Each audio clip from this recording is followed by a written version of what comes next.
Hi everybody. Wanted to take a quick second to talk about ab bracing and the Valsalva maneuver. Now, when we go ahead and think through full body movements like a squat, we kind of stay focused on the fact that it's our legs doing the drive. But if our core itself is unstable or slanted or not just engaged in general, we compress ourselves through that space. So it's the equivalent of standing on like a full can compared to an empty can. The empty can is just going to crush in on itself. So what we do is develop intra-abdominal pressure to basically push everything out.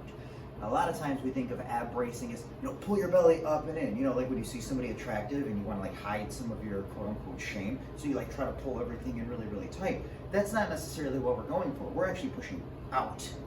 So I like to think of it as I take my fingers from my ribs to my hip and I split the difference and I get the soft part of the webbing of my hand into that space, and I do it on both sides.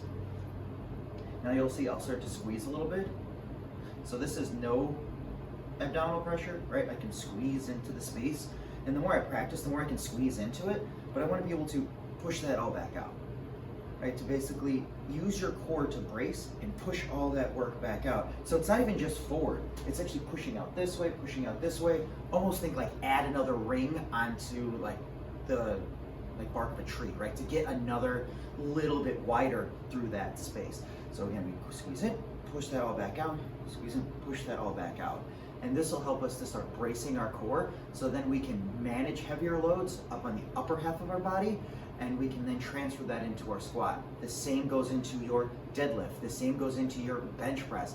The more things that fire and get really, really strong, you get more and more support for it. So give it a chance, let me know how it pans out.